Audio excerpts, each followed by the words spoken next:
지금부터 수십 년 전 학창시절에 어느 선생님이 사회문화 시간에 어느 선생님이 했던 말을 저는 지금도 기억을 합니다. 개인주의와 집단주의 그리고 이기주의라는 단어를 설명하면서 예를 들었던 내용입니다. 우리 한국 사람들은 집단주의 의식이 좀 있다. 어느 동네에서 이것이 옳다 그러면 동네 사람들이 다 같은 의견에 동의해야지. 그 의견에 나는 좀 생각이 다른데요 그러면 그 사람은 그 동네에서 왕따를 당한다는 거예요. 동네뿐 아니라 군대가 그렇고 학교가 그렇고 직장이 그렇고 우리 동양권은 특히 한국은 그런 집단주의 사고방식이 강하다는 거예요. 그러나 서구권은 개인주의 사상이 강하다.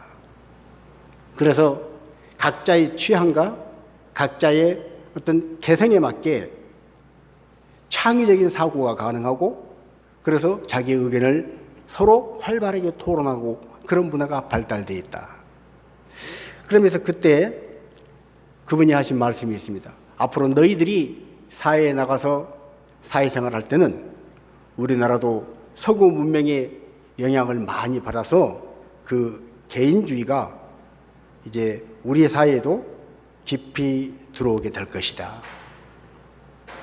그때만 해도 군사 독재 시절이었기 때문에 위에서 명령하면 무조건 복종이었습니다. 그런데 민주화 운동이 진행이 되고 사회 곳곳에서 주권을 요구하고 인권을 주장하고 그리고 민주주의 기치가 올라가면서 정말로 개인주의 사상이 많이 들어왔습니다. 그러나 문제는 이 개인주의와 분명히 구별되어야 할 이기주의가 교묘하게 섞여버려서 서구권에 원래 있었던 개인주의가 그대로 변질되지 않고 우리나라에 들어온 것이 아니고 우리나라에 있는 이기주의와 섞여버렸다는 거예요. 개인주의, 각자의 개성, 취향에 따라서 내가 저 사람하고 똑같을 필요가 없다. 나는 나답게 다르게 살 수 있다. 개인주의는 좋지만 그 개인주의가 오직 나만 생각하는, 자기만 생각하는 이기주의로 빠질 때 개인주의는 부작용을 초래하게 됩니다. 근데 안타까운 건 그 수십 년 전에 그 선생님이 하셨던 말씀, 너희가 이제 사회에 나가서 생활할 때는 개인주의가 우리나라에도 많이 들어올 텐데 그때 주의할 것은 우리나라 사람들이 그 개인주의를 이기주의와 혼동해서 잘못 사용할 수 있다. 그것을 너희들이 바로잡아야 된다. 수십 년이 지났지만 지금도 그 말이, 그 수업 시간에 들었던 그 말이 생생하게 기억이 납니다. 요즘 우리 사회는 여러 가지 개인주의, 그 개인주의가 이기주의와 교묘하게 이 접목이 되어가지고 다른 사람을 생각하지 않고 나만 좋으면 돼, 나만 이익이면 돼, 그런 것들이 팽배해지고 말았습니다. 심각하게 걱정스러울 만큼 그 이기주의와 개인주의가 팽배한 시대가 되고 말았습니다. 1인 가구가 점점 늘어나면서 옛날에는 할아버지, 할머니, 아버지, 어머니 그리고 아들, 딸이 한자리에 3대가 모여서 같이 살면서 대가족 제도가 우리 적어도 한국 땅에서는 참 좋은 문화였습니다. 그러나 산업화가 되고 도시화가 되면서 세대가 분리됩니다. 세대가 분리되다 못해 요즘은 1인 가구, 한 사람만 사는 1인 가구가 점점 늘어나고 있다. 정부에서 통계에 의하면 1인 가구가 심지어 25%를 지나간지 진적 지나갔고 이 믿기지 않는 통계치만큼 1인 가구가 이렇게 증가했다고 발표를 하고 있습니다. 아버지 어머니하고 같이 살아도 되는 시집 장가가지 않은 아들 딸이 나 혼자 살고 싶어. 그래서 따로 산다는 거예요. 예를 들어서 같은 대전이면 같이 살 법도 한데 같은 대전에서 따로 방을 얻어서 따로 사는 그런 1인 가구가 점점 많아진다는 거예요. 거기다가 저출산 시대, 인구 절벽 시대에 우리가 살고 있습니다. 자, 이 사진은 여러분 잘 아시겠지만 우리 가양 사거리에 있는 큰 산부인과입니다. 건물 자체가 어느 곳에 봐도 눈에 탁 띄는 산부인과. 근데 그 산부인과에 임대문이라고 하는 플랜카드가 얼마 전에 걸렸습니다. 건물을 임대한다는 거예요. 그러고 나서 얼마 지났는데 며칠 전에 우연히 지나다가 이 사진을 봤습니다. 바로 맞은편 상가에 가양 산부인과 3층. 요리 글씨를 일부에 이렇게 지웠었는데 산부인과 3층 상가로 들어갔습니다. 이 큰 건물을 지탱할 수가 없어서 임대를 하고 그리고 상가 3층으로 들어갔다. 이 모든 것들이 우리 시대에 심각한 위기의식을 갖게 합니다. 학교마다 아이들이 취학 연령의 아이들이 점점 학령 인구가 줄어듭니다. 앞으로 몇 년 사이에 우리나라에 수많은 지방에 있는 대학들이 없어질 거라고 합니다. 교회마다 교회학교가 없어진 지가 오래전이었습니다. 이런 위기의식 가운데 도대체 뭐가 잘못됐을까? 우리는 그나마 어떻게 좀 버티고 살겠는데 우리 다음 세대는 어떻게 살아갈까? 내다보면 참 암울한 걱정스러운 일이 한두 가지가 아닙니다. 자, 아무튼 요즘 현대인들은 그것이 원래 바람직한 모양으로 개인주의건 아니면 바람직하지 못한 이기주의가 섞여진 개인주의건 간에 개인주의에 너무나 익숙해져 있습니다. 할머니들이 그런 얘기를 해요. 손주들이 오면 참 반가운데 놀다가 가면 더 반갑대요. 아이고 혼자 있고 싶다. 혼자 있고 싶다. 여러분 그러나 1인 가구 혼자 있고 싶다는 이 개인주의, 사람이 정말로 혼자 사는 게 바람직할까? 성경은 뭐라고 그럽니까? 성경은 창조시에 하나님께서 아담을 창조하시고 아담이 혼자 있는 것을 좋지 않게 여기셨다는 거예요. 아담 혼자 있는 게 좋지 않다. 그래서 돕는 배필 하와를 지으셨다고 성경은 말씀하고 있습니다. 사람이 정말로 혼자 사는 게, 혼자 있는 게 편하고 좋을까? 여러분, 아이러니하게도 요즘 젊은이들을 포함해서 개인주의가 그렇게 만연하고 1인 가구가 그렇게 늘어나지만 너 나 할 것 없이 사람들은 SNS에 아주 열광합니다. 인스타그램, 트위터, 페이스북, 틱톡, 여러 가지, 우리 어른들도 많이 쓰는 카카오톡, 이런 SNS에 끊임없이 자기가 뭘 먹었다, 뭔 옷을 샀다, 자꾸 사진을 올리고 거기에 아는 사람들이 댓글을 달아두고 좋은 반응을 해주기를 바라는 것이에요. 무슨 말입니까? 사람은 개인주의로 홀로 살아가는 존재가 아니라 성경의 말씀과 같이 다른 사람과 더불어 살아가는 존재라는 것입니다. 그래서 아리스토텔레스는 인간을 사회적 동물이라고 그랬습니다. 사람은 혼자 살 수 있는 존재가 아니라 다른 사람과 더불어 관계를 맺고 살아가야 하는 것입니다. 그래서 사람들은 SNS에 열광하는 거예요. SNS에 자꾸 뭔가를 올려줘서 사람들이 자기를 알아주고 반응하고 그러기를 바라고, 혼자 살면서도 SNS를 통해서 많은 사람들하고 자꾸 관련을 맺기를 원한다는 것입니다. 우리 예배도 마찬가지입니다. 코로나 시대에 우리는 교회에 모이지 못하고 집에서 영상으로 예배를 드려야 했던 때가 있었습니다. 그나마 영상으로라도 예배를 드릴 수 있기 까닭에 감사하다, 다행이다. 그러나 이것이 시간이 지나서 코로나 시대가 지났음에도 불구하고 집에서 혼자 스마트폰으로 아니면 TV, 컴퓨터로 영상으로 혼자 예배 드리는 게 편하다고, 그리고 그 형식적인 예배 시간을 통해서 내 하나님 앞에 예배했다 하고 마음의 위로나 받는 그런 것으로 자유해버리려고 하는 그런 그리스도인들이 많아졌다는 거예요. 교회마다 코로나로 인해서 예배가 회복되지 않는다고 힘든 소리를 하고 있습니다. 여러분, 그러나 우리는 기억해야 합니다. 예배라는 것은 우리가 하나님 앞에 세워지는 것입니다. 코람되어 하나님 앞에서 우리 인생은 크건 작건 중요하건 중요하지 않건 간에 결국 하나님 앞에서 평가받아야 우리 인생이 잘 살았나 잘 못 살았나가 결판나는 것입니다. 코람되어 하나님 앞에서. 그럼 우리가 어떻게 하나님 앞에 설 수 있었습니까? 죄 많고 흠 많고 더러운 우리가 어떻게 그 거룩하신 하나님 앞에 감히 하나님 앞에 나갈 수 있었어요? 하나님의 아들 예수님이 땅에 오셔서 십자가에서 피 흘려주신 그 보혈의 피로 우리의 모든 죄와 허물을 다 씻어주셨기 까닭에 우리는 그 십자가 대속의 은혜로 하나님 앞에 나아가는 자가 된 줄로 믿습니다. 염소와 송아지의 피로 하지 아니하고 단번에 자신의 피로 영원한 제사를 드리신 예수 그리스도, 그 예수님의 십자가의 제사로 우리는 하나님 앞에 나가게 됐다는 거예요. 이것이 바로 진정한 예배의 의미입니다.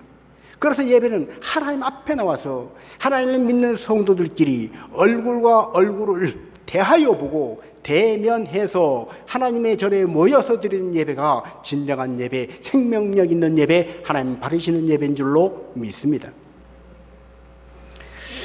그렇습니다. 많은 일들이 있고 많은 어려움들이 있지만 지금도 여전히 사람과의 관계, 대면해서 드리는 예배, 하나님 전에 나와서 하나님 앞에 친히 코람되어 하나님 앞에서의 삶을 살아가려고 노력하는 사람들이 있다는 거예요. 아무리 개인주의가, 이기주의가 팽배하고 1인 가구 시대가 막 넘쳐난다고 해도 여전히 부모님 모시고 3대가 한 집에 같이 사는 집은 여전히 있습니다. 얼마 전에 어느 목사님이 성도 한 분이 돈을 가지고 왔다는 거예요. 그 돈이 어떤 돈이냐, 이분이 교통사고를 당했는데 교통사고 보상금을 받았는데 그 보상금 중에 절반을 딱 떼서 가지고 와서 목사님 이거 도와주실 분들이 있으면 좀 도와주시라고, 그리고 큰 돈을 가지고 왔다는 거예요. 여러분, 교통사고 나서 본인이 다쳐서 그 보상금 받았는데 그걸 내 혼자 쓰지 않고 어쩌다가 내가 이런 어려운 일을 당했나, 좀 속된 편이라 재수없어 그러면서 그걸로 보약 사먹고 그것으로 막 자기를 위해 쓴 게 아니라 그 중에 그 보상금을 반 잘라서 어려운 사람 써달라고 가져왔다는 거예요. 그 목사님이 또 말씀하십니다. 폐지를 모아서, 종이 한 장 한 장 모아서 폐지를 모아서 그거 팔아서 한 푼 두 푼 어렵게 오랜 시간 동안 모았던, 10수년 모았던 그 돈을 얼마 안 되지만 목사님 이거 어려운 사람 도와줄 수 있는 사람 있으면 이거 써주세요. 그리고 또 가져왔다는 거예요. 여러분, 지금도 개인주의가 팽배하고 이기주의가 만연한 것 같은 믿음을 찾아보기 힘든 이 마지막 시대에 하나님 앞에서보다는 자기 눈앞에 정욕을 위해서, 사람 앞에서의 탐욕을 위해서만 살아가는 계산적인 사람들이 많은 이 세상에 지금도 여전히 하나님 앞에서를 생각하고 이기주의가 아니라, 개인주의가 아니라 하나님의 나라와 의를 생각하고 나보다 더 연약한 자를 생각하고 돌아보는 사람들이 있다는 것입니다. 이것이 바로 우리의 삶의 희망인 줄로 믿습니다. 아무리 믿음이 찾아보기 힘든 시대라고 하지만 정말로 하나님 보시기에 귀한 믿음, 정말로 예쁜 믿음, 어여쁜 믿음으로 살아가는 사람들이 있다는 거예요. 여러분, 노아 시대를 보십시오. 노아 시대에 온 세상이 죄악으로 과영했지만 노아는 당대의 의인이라. 여러분, 다 죄를 짓고 타락했지만 타락하지 않고 타협하지 않고 하나님 말씀대로 하나님 앞에 의인으로 살아가는 사람이 있었다는 거예요. 하나님은 그 노아를 선택하셔서 방주를 짓게 하시고 방주를 통해서 모든 이 지구상의 모든 생명체가 다 심판을 받았지만 노아의 방주를 통해 구원의 역사가 일어나게 하신 것입니다. 오늘 저와 여러분이 이 마지막 시대의 믿음을 찾아보기 힘들다고 하는 이때에, 예배다운 예배를 드리는 사람들이 적어지고 갈수록 더 찾아보기 힘들다고 하는 이때에 갈수록 더 예배다운 예배를 드리는 사람으로 남아보지 않겠습니까? 믿음을 찾아보기 힘들다고 하는 이 시대에 정말 부족하지만 내세울 것 없지만 그래도 난 믿음 지키려고 몸부림을 쳤어야 하고 내 보일 만한 무슨 믿음을 한번 보고 싶지 않습니까? 저 뒤에 문 좀 닫아주세요. 지금 밖에 파리가 너무 들어와서. 여러분, 세상이 아무리 개인주의, 이기주의, 자기만 생각하는 그런 시대에, 계산적인 시대에 돈이라고 하면 친구도 부부도 가족도 소용없고 그 명의로 보험을 들고 그 보험금을 타먹기 위해서 생각할 수도 없는 그런 일을 하는 그런 시대예요. 살지만 여전히 지금도 자기를 희생하고 자기는 고달픈 자리에 있을지라도 가족을 생각하고 남편을 생각하고 아내를 생각하고 자녀를 생각하고 부모를 생각하는 그런 사람들이 있다는 것입니다. 지금도 여전히 말씀대로 지금도 여전히 하나님 말씀하신 성경대로 예배다운 예배를 고수하기 위해서 힘들고 어려운 상황 속에서도 믿음의 예배를 고수하는 사람들이 있다는 것을 알고 저와 여러분이 그 사람이 되어야 할 줄로 믿습니다. 하나님은 창조 때부터 사람이 독처하는 것을, 혼자 있는 것을 좋게 보지 아니하시고 그 외로움을 고쳐주셨습니다. 하나님은 지금도 수많은 바이러스로 생각지도 못했던 코로나 바이러스라고 하는 이런 바이러스가 들어와서 아직도 우리가 마스크를 끼고 살아야 하는 불편한 세상 가운데 살고 있지만 이 코로나 바이러스로부터 나이가 들면서 이곳저곳 아파가면서 나이 들면서 노쇠함으로 인해서 겪는 여러 가지 연약함으로부터 이기주의와 개인주의가 팽배한 사회에서 다 계산적인 세상에서 내가 어떻게 살아내나 나도 계산적으로 살 수밖에 없나 갈등하는 그런 갈등으로부터 하나님이 우리를 구원해내시고 우리를 치유해 주기를 원하신다는 거예요. 아담이 혼자 있는 것을 좋게 보지 아니하시고 돕는 배필을 지으리라 하셨던 그 하나님께서 오늘 저와 여러분이 말씀 붙잡고 믿음으로 살려고 몸부림을 칠 때 그런 우리를 연약함에서부터 고쳐주시고 구원해주시고 회복시켜 주시기를 원하신다는 거예요. 하나님이 원하시면, 전능하신 하나님 아버지가 원하시면 능히 될 줄로 믿습니다. 악한 마귀 사탄 시대의 조류가 어떠하든지 간에 이 세상의 모든 사람들이 어떤 대소로 흘러가든지 간에 아무런 상관없습니다. 전능하신 하나님이 하시고자 하면 우리를 고치실 줄로 믿습니다. 자, 히브리서 12장 12절 13절 말씀을 같이 한번 읽습니다. 그러므로 피곤한 손과 연약한 무릎을 일으켜 세우고 너희 발을 위하여 곧은 길을 만들어 저는 다리로 하여금 어그러지지 않고 고침을 받게 하라. 아멘. 여러분, 우리의 손이 피곤할 때, 우리가 연약한 무릎으로 힘들어할 때 그런 우리를 일으켜 세우셔서 우리의 발이 곧은 길로 걸어가서 제대로 걷고 싶지만 자꾸 걷지 못한 이 세상의 길가닥에 우리가 저는 다리가 될 때 어그러지지 않고 고침을 받게 하기 위해서 하나님은 우리에게 지금도 은혜를 베풀어 주시는 것입니다. 자, 히브리서 12장 15절도 같이 한번 있습니다. 너희는 하나님의 은혜에 이르지 못하는 자가 없도록 하고 또 쓴뿌리가 나서 괴롭게 하여 많은 사람이 이로 말미암아 더럽게 되지 않게 하며. 여러분, 하나님은 우리의 연약한 무릎, 우리의 어그러진 다리, 우리의 육체의 연약함만 고칠 뿐 아니라 우리 몸의 병만 고쳐주실 뿐 아니라 우리 마음의 쓴뿌리, 하나님의 은혜에 이르지 못하게 하는 그 쓴뿌리, 우리 마음도 고쳐주시는 하나님이신 줄로 믿습니다. 더 나아가서 고린도후서 10장 5절입니다. 하나님을 아는 것을 대적하여 높아진 것을 다 무너뜨리고 모든 생각을 사로잡아 그리스도에 복종하게 하니. 우리의 생각조차도, 모든 생각조차도 우리가 사로잡아 그리스도에게 복종케만 하면 우리의 구원자 되시고 나를 위해 골고다 언덕을 오르셨고 나를 위해 십자가를 친히 지셨던 그 예수님을 위해서 예수님 앞에 나의 생각을 복종시키기만 하면 우리의 잘못된 생각도 고쳐주신다는 거예요. 우리의 어리석은 생각을 고쳐주신다는 거예요.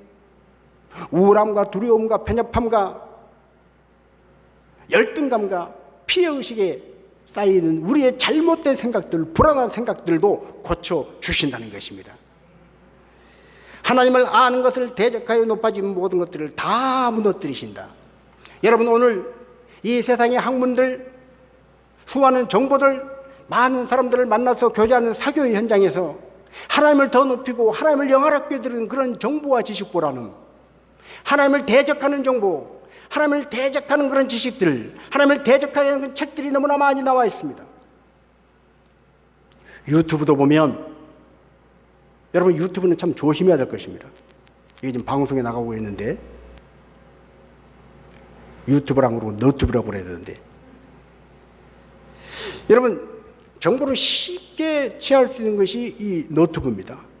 그러나 거의 대부분 너튜브가 개인 방송, 그 제작한 사람들의 사상, 한쪽으로 치우친 주장, 그 정보, 그 자료들로 만들어진다는 사실을 우리는 반드시 기억해야 합니다. 그것만 보고 내가 봤는데 이랬더라. 아니요, 봤다는 그것이 반드시 옳다는 보장이 없습니다. 그들이 그래프를 그리고 표를 그리고 통계 자료를 제시해도 자기가 필요하고 자기가 유리한 자료만 뽑아다가 그렇게 표를 만들고 그런 주장만 하면 그거 듣고 있다 보면 점점 그쪽으로 가는 거예요. 지금 우리나라는 극진보, 극보수, 세대 간의 갈등, 심지어 남자, 여자 간의, 남녀 간의 갈등, 얼마나 많은 갈등들이 지금 조장되고 있는지 모릅니다. 여러분, 사탄은 갈등하게 합니다. 악한 마귀는 자꾸 싸우게 만듭니다. 분리하게 만듭니다. 그러나 하나님은 성령 안에서 하나 되게 하시는 분이신 줄 믿습니다. 여러분, 너튜브에서 얻는 그런 정보들, 지식들 너무 신뢰하지 마십시오. 굳이 정보를 취하려거든 그래도 공중파가 좀 낫습니다. 물론 공중파도 완벽한 건 아닙니다. 그러나 우리 시대의 가장 정확한 정보는, 우리가 들어야 할 가장 진실된 소리는 하나님의 말씀인 성경에서 나온 줄로 믿습니다. 하나님을 아는 것을 대적하여 높아진 모든 것들을 다 무너뜨려야 한다는 거예요. 우리가 이 탑을 쌓아서 하늘에까지 이르자, 그 바벨탑 하나님께서 때가 되면 무너뜨리십니다. 높이 쌓으면 쌓을수록 무너질 때 그 무너짐이 심합니다. 아담과 하와가 왜 선악과를 따먹었습니까? 눈이 밝아져서 하나님과 같이 되리라. 하나님을 대적하여 높아지려고 하는 일체의 생각들을 사로잡아서 하나님께 복종하게 될 때, 그때서야 우리는 진리가 뭔지, 진실이 뭔지, 우리를 창조하시고 우리를 이 땅에 살게 하신 하나님의 뜻이 뭔지, 그 창조의 뜻과 목적을 알고 그에 맞는 삶을 살게 되는 것입니다. 하나님은 저와 여러분이 그렇게 살도록 고치시기를 원해서 예수님을 이 땅에 보내주신 줄 믿습니다. 오늘 우리가 코로나에 걸렸다 하면 코로나 바이러스로부터 고침을 받아야 합니다. 암이 걸렸다 하면 암병으로부터 고침을 받아야 합니다. 감기 몸살 고침을 받아야 합니다. 여러분, 그러나 우리 몸에 들어오는 바이러스만 고침받는 것이 중요한 게 아니라 더 중요한 것은 우리 몸속에 들어오는 영적인 바이러스, 이 죄의 바이러스로부터 우리가 온전히 구원받고 해방되어야 할 줄로 믿습니다. 그렇게 해서 하나님은 우리의 마음의 병을 고쳐주기를 원하시는 것입니다. 하나님, 내가 다리가 부러졌어요. 팔이 부러졌어요. 하나님, 내가 심장이 좋지 않아요. 하나님, 내가 콩팥이 좋지 않아요. 이거 고쳐주세요. 하나님, 내가 이런 바이러스에 감염돼서 이거 고쳐주세요. 물론 그 고통으로부터 치유해 주시고 고쳐주신 분이 하나님이십니다. 그러나 더 나아가서 그것보다 더 중요한 것이 뭡니까? 우리의 마음의 병을 고침받아야 한다는 거예요. 몸이 아무리 건강해져도 마음의 병이 고침받지 않으면 건강해진 그 몸으로 또 죄를 짓습니다. 그러나 몸은 좀 불편해도 마음이 완전히 새로워지고 마음이 고침받은 사람은 아픈 몸을 이끌고도 아프지 않은 사람을 위해서 봉사하고 섬겨주고 헌신하고 하나님의 뜻을 행하며 살아가는 것입니다. 거기에서 하나님의 영광을 받으시는 거예요. 거기에서 하나님이 기뻐하신 일들이 나타나는 것입니다. 오늘 저와 여러분 성도가 살아야 할 삶이 바로 이런 삶인 줄 믿습니다. 우리가 인생을 살다 보면 우리 마음이 내 마음 나도 몰라 할 때가 있지만 내 마음을 내가 봐도 마음에 들지 않을 때가 있습니다. 그 마음을 고침받아야 한다는 거예요. 왜 나는 이렇게 소심할까? 여러분, 소심한 것도 고침받아야 합니다. 일마다 때마다 이것도 걱정 저것도 걱정, 항상 걱정 근심거리, 근심이 많은 사람 고침받아야 합니다. 매사에 원망하고 불평하는 사람 고침받아야 합니다. 마음에 교만이 깍 들어차서 모든 것이 불만이고 다른 사람은 다 마음에 들지 않고 나만 잘났는데 왜 사람들이 나를 알아주지 않는 거야. 이 교만병에 걸린 사람, 그 병 고침받아야 합니다. 하나님은 오늘 저와 여러분의 그 모든 것을 고쳐주시기 위해서 하나님의 아들 예수님을 이 땅에 보내주셨습니다. 그리고 그 하나님의 아들 예수님이 수고하고 무거운 짐진 저와 여러분의 모든 인생의 짐을 대신 짊어지시고 십자가에 죽으신 거예요. 수고하고 무거운 짐진 자들아 다 내게로 오라. 내가 너희를 쉬게 하리라. 우리의 무거운 인생의 짐을 다 짊어지시고 골고다 언덕길을 오르신 그 예수님이 우리에게 힘을 주시고 안식을 주시고 우리 마음을 고쳐주셨다는 거예요. 자, 열왕기상 2장 19절입니다.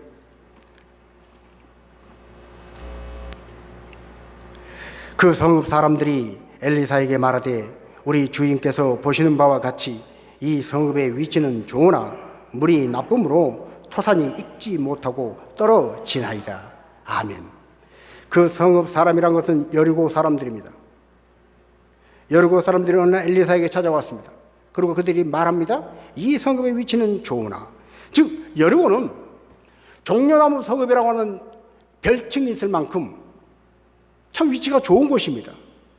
그런데 그 좋은 위치의 여리고 성에 물이 나빠서 토산이 익지 못하고 떨어져 버렸다.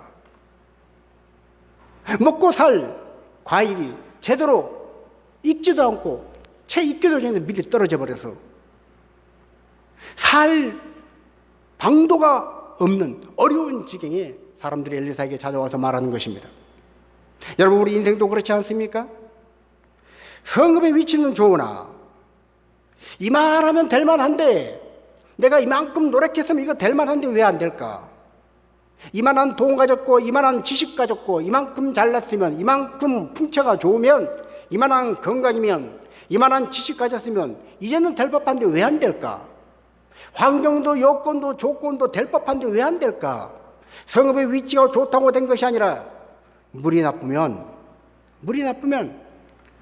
그 좋은 성읍에서 그렇게 종려나무가 푸릇푸릇하게 자라고 열매가 풍성하게 맺히고 그 풍성하게 익어가던 과일이 익지 않고 미리 떨어져 버리고 안 되더라는 거예요. 이것을 고쳐주신다는 거예요.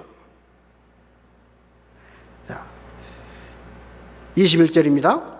엘리사가 물 근원으로 나아가서 소금을 그 가운데에 던지며 이르되 여호와의 말씀이 내가 이 물을 고쳤으니 이로부터 다시는 죽음이나 열매 맺지 못함이 없을지니라 하셨느니라.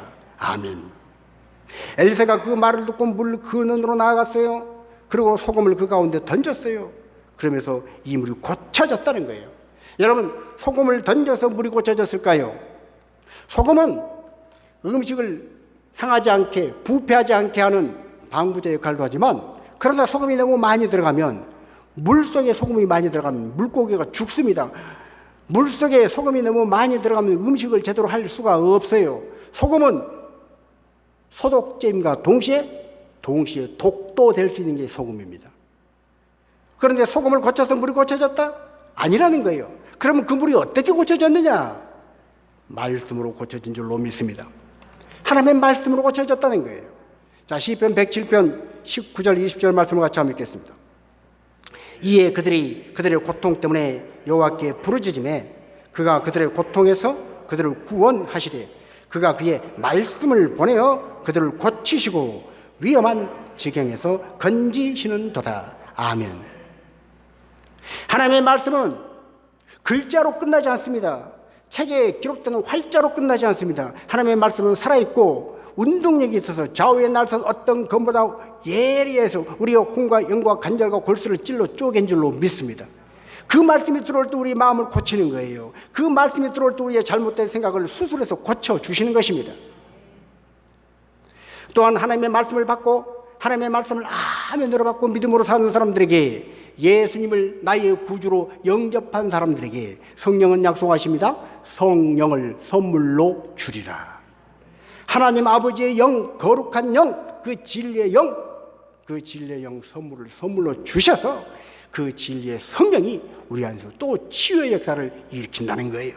자, 말라기 4장 2절입니다. 내 이름을 경외하는 너희에게는 공의로운 해가 떠올라서 치료하는 광선을 비추리니 너희가 나가서 외양간에서 나온 송아지같이 뛰리라. 아멘. 치유하는 광선, 우리의 몸만 고칠 뿐 아니라 우리의 마음도, 감정도, 상처받은 감정도, 잘못된 마음도, 생각도, 열등의식도, 소심함도, 두려움도, 근심도, 교만함도 다 고쳐주신다는 것입니다. 자, 이제 열왕기 하 2장 21절 말씀에 엘리사가 물 근원으로 나아가서 하나님의 말씀으로 그 물을 고쳤다. 그러므로 다시는 죽음이 없고 다시는 열매 맺지 못함이 없을 것이다. 이제는 된다는 거예요. 이제는 성읍의 위치가 좋은 것처럼 좋은 성읍의 위치에 있으니 열매 맺고 좋은 일이 생기고 일이 되고 성공되고 기쁨과 보람이 있는 삶이 된다는 거예요. 의미 있는 삶이 된다는 거예요. 하나님이 기뻐하시는 삶을 살게 된다는 거예요. 언제 아멘 하실래요? 하나님 기뻐하시는 삶이 된다는 거예요. 자, 그러려면 근원을 고쳐야 합니다. 근원, 물 근원, 뿌리. 근원. 겉에 이파리 하나만이 아니라, 가지 하나만이 아니라 뿌리가 고침을 받아야 점점 나무가 살아나는 것입니다. 자, 그렇다면 우리의 삶의 근원은 뭡니까? 잠언 4장 23절에 더욱 지킬 만한 것보다 더욱 내 마음을 지켜라. 생명의 근원이 위에서 남이니라. 생명의 근원, 우리 인생의 근원이 뭐냐? 바로 마음이라는 거예요. 그래서 마음이 고침을 받아야 한다는 거예요. 여러분, 아무리 건강이, 아무리 지식이, 아무리 돈이 많아도 성품이 좋지 못하면, 마음이 똑바르지 못하면 그 돈 엉뚱한 데 씁니다. 그 권력 가지고 사람 죽이고 사람을 괴롭힌 데 씁니다. 그 많은 지식을 가지고 못된 짓 하는 거예요. 성품이 중요합니다. 마음이 중요합니다. 오늘 하나님은 하나님의 말씀과 성령을 통해서 우리의 마음, 우리의 근원된 물 근원인 마음을 고치시기를 원하시는 것입니다. 자, 그래서 하나님은 말씀이 육신되어서 이 땅에 오신 예수 그리스도를 통해서 우리의 마음을 고쳐주시는 거예요. 빌립보서 2장 5절 이하의 말씀, 너희 가운데 이 마음을 보라고 그리스도 예수의 마음이니 그런 근본 하나님과 동체하셨으나 그 동등됨을 취할 것으로 여기지 아니하시고 자기를 비워 종의 몸을 입고 이 땅에 오셔서 죽기까지 복종하셨으니 곧 십자가에 죽으심이라. 말씀이 육신되어서 이 땅 가운데 오신 그 예수님, 우리가 그의 영광을 보니 독생자의 영광이 충만했던, 은혜와 진리가 충만했던 그 예수님이 무엇이 아쉬워서, 무엇이 부족해서 고난을 받고 채찍이 맞고 십자가에 못 박혀 죽으십니까? 이사야 53장 우리에게 말씀합니다. 제가 채찍에 맞음으로 너희가 나음을 입었느니라.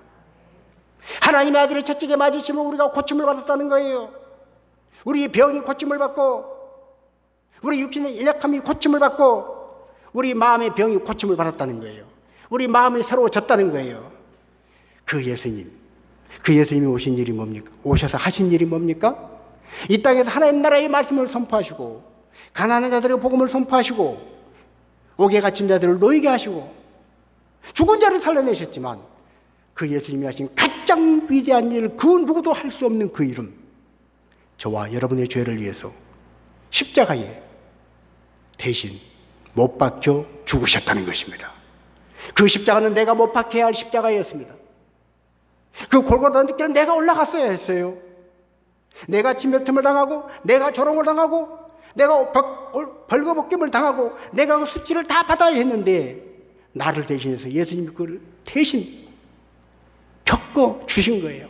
마지막 피 한 방울 다 쏟으시기까지 십자가에서 내려와라, 내려오면 하나님의 아들인 것을 믿어줄게 조롱에도 불구하고 내려오지 아니하시고